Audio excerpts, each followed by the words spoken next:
Assalamualaikum warahmatullahi wabarakatuh. Kami dari kelompok 9. Di sini kami akan mempresentasikan KD 3.11 menerapkan panggilan telepon. Yang beranggotakan saya sendiri Muhammad Al-Fajri dan Nakula Bangkit Rifda. Dalam menerapkan panggilan telepon, di sini pertama ada pengertian etika berkomunikasi, kedua penggolongan etika, ketiga etika dalam berkomunikasi, dan empat hal-hal yang harus diperhatikan dalam berkomunikasi dengan telepon. Contoh komunikasi melalui telepon, keenam ada faktor penghambat berkomunikasi dengan telepon, dan ada 7 tata cara menjawab pesanan tamu melalui telepon, dan kedelapan yaitu faktor-faktor yang harus diperhatikan dalam menerima pesanan tamu melalui telepon. Nah, di sini ada pengertian etika dalam berkomunikasi, yaitu tata krama, sopan santun, tata pergaulan dalam bertelepon dengan menerima atau melakukan kontak telepon yang meliputi kita harus berbicara dengan jelas, tegas, terkesan ramah, hangat, dan bersahabat.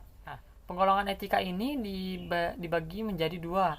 Pertama ada etika deskriptif, yaitu etika yang dimana objek dinilai adalah sikap dan perilaku manusia dalam mengejar tujuan hidupnya sebagaimana adanya. Nilai dan pola perilaku manusia sebagai adanya ini tercermin pada situasi dan kondisi yang telah membudaya di masyarakat secara turun-menurun. Yang kedua, etika normatif. Apa itu etika normatif? Yaitu sikap dan perilaku manusia atau masyarakat sesuai dengan norma dan moralitas yang ideal. Nah, etika ini secara umum dinilai memenuhi tuntutan dan perkembangan dinamika serta kondisi masyarakat. Nah, adanya tuntutan yang menjadi acuan bagi masyarakat umum atau semua pihak dalam menjalankan kehidupannya. Nah, di sini ada etika dalam berkomunikasi. Pertama, keadaan atau kondisi lawan bicara, jangan sampai kita membuat kondisi mereka tidak nyaman ya. Sebisa mungkin kita harus membuat lawan bicara kita itu nyaman. Nah, yang kedua, kita harus ramah, sopan, dan jujur. Yang ketiga, kita harus bisa memposisikan kita sebagai pendengar yang baik akan suatu masalah krisis yang terjadi agar kita mengenali apa yang sebenarnya sedang terjadi dan kita mencobalah untuk bersikap netral terhadap suatu kasus. Nah, yang keempat, kita harus pikirkan terlebih dahulu apa yang hendak kita sampaikan. Nah, kita tidak boleh asal bicara tanpa mengetahui permasalahan yang terjadi. Yang kelima, kita tidak boleh terlalu mengandalkan emosi semata sehingga itu dapat menimbulkan suatu konflik baru dan kesalahpahaman. Kita tidak boleh bertindak sembarangan dan seenaknya dalam berkomunikasi. Hal yang harus diperhatikan dalam berkomunikasi dengan telepon, yaitu dibagi menjadi dua. Ada yang harus diperhatikan secara umum maupun diperhatikan secara khusus. Nah, apa saja tuh yang harus diperhatikan secara umum? Pertama, kita harus mengangkat dengan segera bila telepon berdering. Jadi jangan nunggu lama ya, sebisa mungkin langsung angkat teleponnya. Nah, yang kedua, kita harus memperkenalkan dulu terlebih dahulu bila menerima atau menghubungi seseorang melalui telepon. Yang ketiga, sebisa mungkin kita memang harus menggunakan bahasa yang formal, baik sopan dan tepat. Nah, yang keempat, kita harus menyapa penelepon dengan sebutan ibu atau bapak. Itu bisa lebih tepat. Nah, kita harus berbicara dengan jelas, ramah, dan menyenangkan. Keenam, kita harus bertanya dengan bijaksana. Ketujuh, setelah mencatat pesan atau pembicaraan. Kedelapan, kita harus mengucapkan terima kasih, salam pada bagian akhir pembicaraan. Dan sembilan, kita harus meletakkan gagang telepon dengan pelan. Itu yang harus diperhatikan secara umum ya. Nah, kalau yang harus diperhatikan secara khusus itu apa? Pertama, kita bisa menggunakan bahasa resmi, terutama kepada yang belum akrab atau belum mengetahui identitas orang yang berbicara di telepon. Kedua, kita tidak berbicara dengan orang lain ketika sedang berbicara di telepon karena itu akan mengganggu.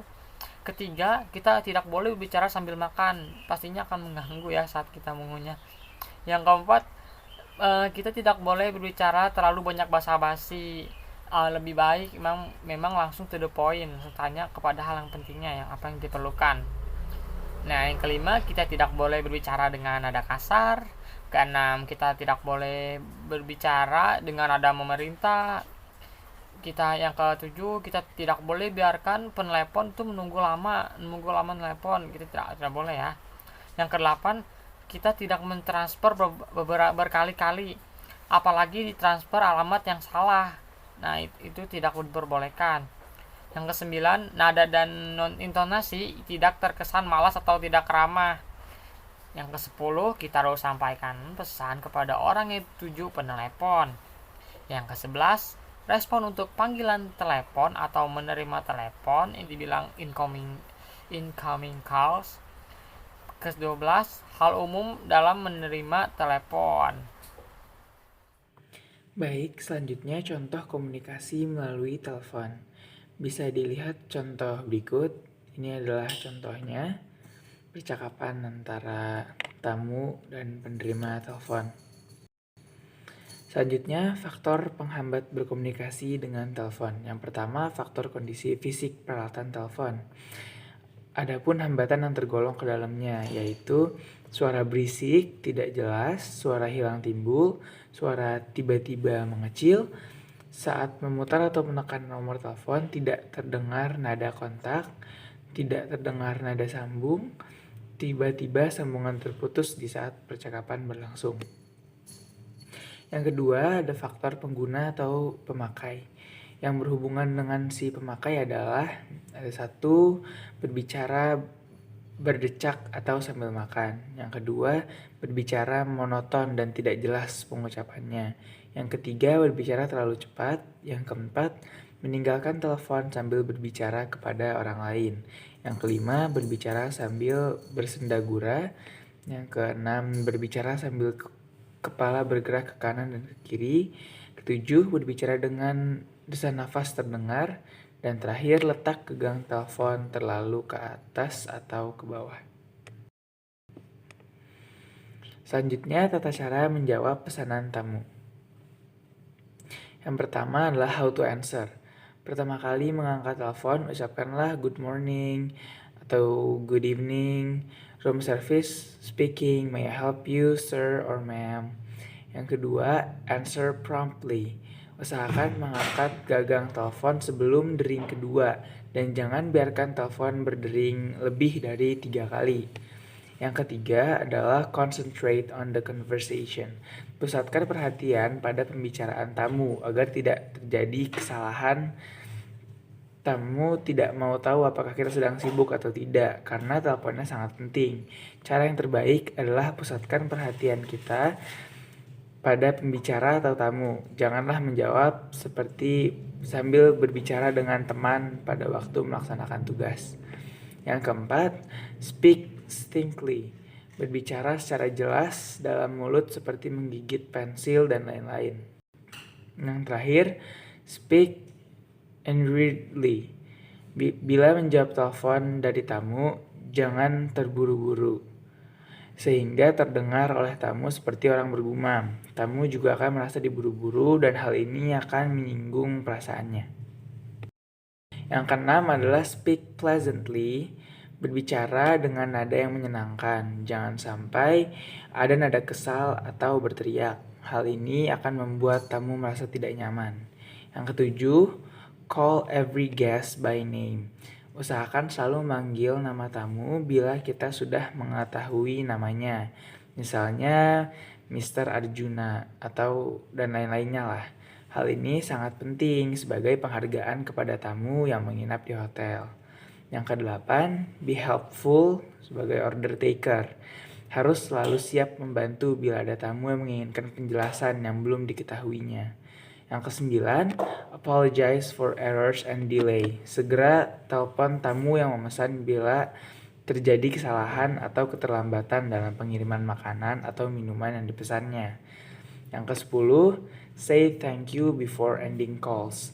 Setelah tamu selesai menelpon dengan pesanannya, segera ucapkan terima kasih dengan rasa senang hati dan siap membantu bila ada keperluan lainnya.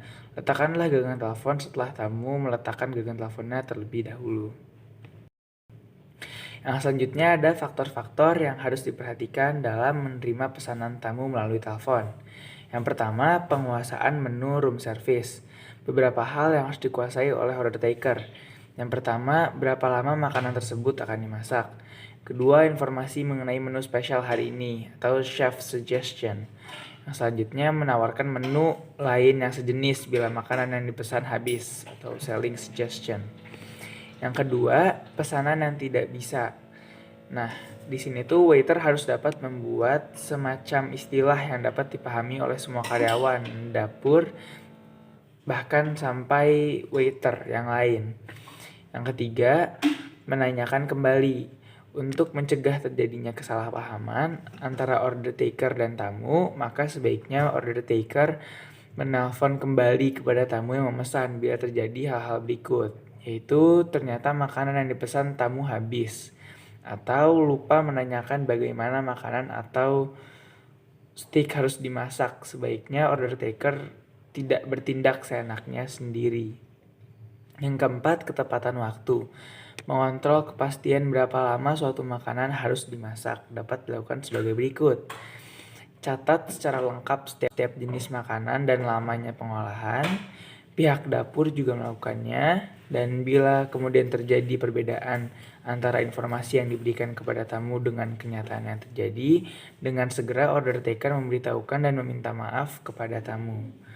Yang terakhir adalah pemesan awal atau pre-order. Biasanya pemesanan ini dilakukan oleh tamu pada malam hari untuk persiapan makan pagi besoknya. Cara pemesanan dilakukan sama seperti biasanya, pesan lebih dulu, disajikan kemudian.